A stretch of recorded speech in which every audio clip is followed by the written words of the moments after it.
নমস্কার বন্ধুরা, সাথী কিচেনের আবারও এক নতুন রেসিপিতে আপনাদের সকলকে স্বাগত জানাই। গরমের সময় প্রচুর পরিমাণেই কাঁচা আম পাওয়া যায়, আর কাঁচা আম দিয়ে এই রকম একটা লোভনীয় আমসত্ত্ব বাড়িতে ঝটপট তৈরি করে ফেলুন। একবার বানিয়ে 6 মাসের বেশি সংরক্ষণ করে খেতে পারবেন, আর ফ্রিজের মধ্যে রাখলে বছরের বেশি সংরক্ষণ করা যাবে। বানানো ভীষণ সহজ, আর এই পদ্ধতিতে বানিয়ে দেখুন, আমসত্ত্ব একেবারে পারফেক্ট হবে। এত সহজে বানানো যায় আমসত্ত্ব, রেসিপি পুরোটা না দেখলে বিশ্বাসই হবে না। তাই একবার এইভাবে কাঁচা আমের লোভনীয় আমসত্ত্ব বানিয়ে দেখুন, একেবারে ইউনিক হয় আর খেতেও দুর্দান্ত হয়। যাকে খাওয়াবেন সবাই দেখবেন রেসিপি জানতে চাইবে, সঙ্গে প্রশংসা করতে থামবে না। তাহলে দেখে নিন আজকের সহজ রেসিপি। এইভাবে বানিয়ে দেখুন, একবার খেলে বারবার বানাতে মন চাইবে। প্রথমে নিয়েছি কাঁচা আম। কাঁচা আমের মুখের কাছের অংশটা একটু বেশি করে কেটে বাদ দিয়ে তারপরে খোসাটাকে ছাড়িয়ে নিচ্ছি। একটা ভেজিটেবল পিলার দিয়ে খোসাটাকে ভালো করে ছাড়িয়ে নিতে হবে। তারপরে আমগুলোকে ছোট ছোট টুকরো করে কেটে নিতে হবে। যদি আমগুলোর মধ্যে আঁটি না হয়, অর্থাৎ আঁটিটা নরম থাকে, তাহলে আঁটি সমেত কাটবেন। আর যদি আঁটি শক্ত হয়ে যায়, আঁটি বাদ দিয়ে তারপরে আমগুলোকে ছোট ছোট টুকরো করে কেটে নিতে হবে। এখন আমগুলোকে মিনিট 3-4 সময় নিয়ে একটু সেদ্ধ করে নেব। কড়াইতে দিয়ে দিলাম 2 কাপ জল, সঙ্গে দিচ্ছি আম এবং 1 চিমটে লবণ দিয়ে আমগুলোকে 3-4 মিনিট মতন সময় নিয়ে সেদ্ধ করে নেওয়ার পরেই দেখবেন আমগুলো বেশ সুন্দর নরম হয়ে যাবে। আর এই জলটাকে ফেলে দিতে হবে। একটা ঝুড়ি কিংবা একটা ছাঁকনির সাহায্যে ছেঁকে নেবেন, তাহলে এর টক জলটা বেশ সুন্দর বেরিয়ে যায়। এখন এই আমগুলোকে ঠান্ডা করে নিয়েছি। তারপরে এগুলোকে একটা গ্রাইন্ডারে গ্রাইন্ড করে নিতে হবে। আমগুলো দেখুন বেশ সুন্দর নরম হয়ে গেছে, একেবারে মসৃণ করে বেটে নিচ্ছি। যেহেতু আমগুলো সেদ্ধ করা হয়ে আছে, তাই বাটতে কিন্তু বেশি সময় লাগবে না। মিক্সার গ্রাইন্ডারটাকে 1 থেকে 2 বার ঘুরিয়ে দিলে যেমন পেস্ট হয় তেমন করে পেস্ট বানিয়ে নিতে হবে। দেখুন এইরকম ক্রিমের মতন একটা টেক্সচার আসবে। আমের পিউরি কিংবা আমের পেস্ট রেডি হয়ে গেছে। এখন আমসত্ত্ব বানানোর প্রসেসে চলে যাচ্ছি। প্রথমে কড়াইতে দিয়ে দিলাম আমের পিউরি। কিছুক্ষণ পর্যন্ত একটু স্প্যাচুলা দিয়ে নেড়েচেড়ে দিচ্ছি। তারপরে দিয়ে দিতে হবে চিনি। যতটা আমের পিউরি নিচ্ছি তার 3 ভাগের 1 ভাগ নেব চিনি।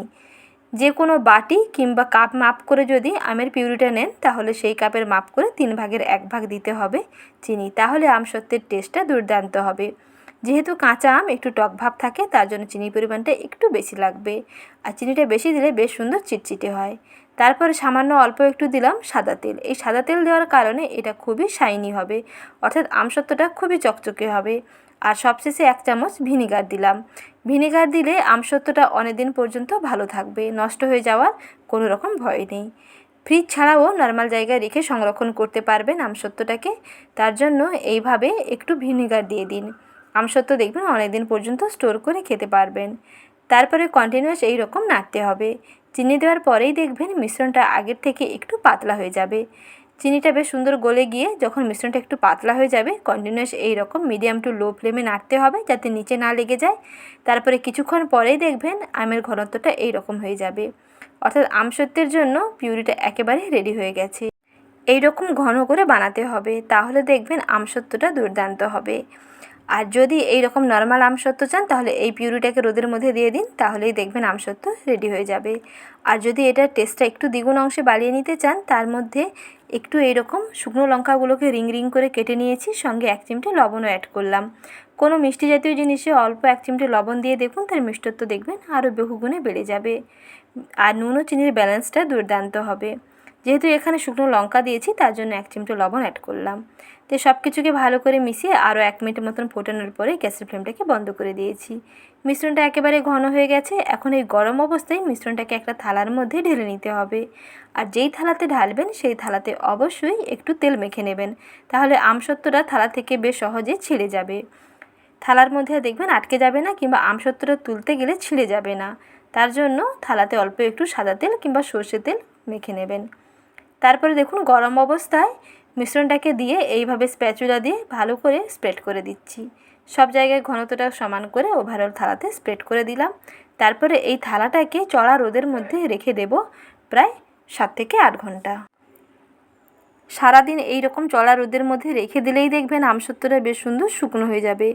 ওপরটা যখন দেখবেন এরকম শুকনো হয়ে যাচ্ছে, হাতের মধ্যে আর চিটচিট লাগছে না, তাহলেই বুঝতে পারবেন যে আমসত্ত্বটা থালা থেকে সহজে উঠে আসবে, অর্থাৎ আমসত্ত্বটা একেবারে রেডি। আর এই রকম রোদে শুকনো করে সংরক্ষণ করলে দীর্ঘদিন পর্যন্ত রেখে খেতে পারবেন, নষ্ট হয়ে যাওয়ার কোনো রকম ভয় নেই। আর যেহেতু ভিনিগার দেওয়া হয়েছে তাই এটা কিন্তু নষ্ট হয়ে যাওয়ার ভয় নেই। আর এই রকম রোদের মধ্যে শুকনো করে রাখবেন, দেখবেন অনেক দিন পর্যন্ত ভালো থাকবে। দেখুন কি সুন্দর লাগছে দেখতে আমসত্ত্বটা।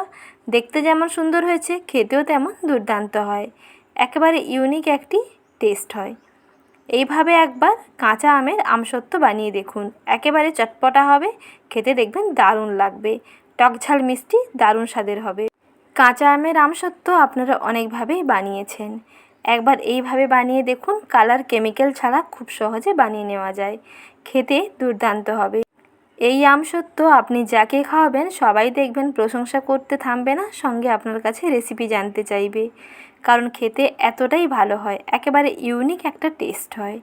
দুর্দান্ত স্বাদের এই কাঁচা আমের আমসত্ত্ব রেসিপি ভালো লেগে থাকলে প্লিজ লাইক, শেয়ার এবং সাবস্ক্রাইব করবেন। আর রেসিপি সময় মতন পেতে বেল আইকনের অল বাটনটিও বাজিয়ে রাখবেন, নতুন ভিডিওর আপডেট সবার আগে আপনার কাছেই পৌঁছে যাবে। আজ এই পর্যন্ত, আবারও শীঘ্রই হাজির হব নতুন রেসিপি নিয়ে। পরবর্তী ভিডিও দেখার আমন্ত্রণ থাকলো। ভালো থাকবেন, সুস্থ থাকবেন। ধন্যবাদ।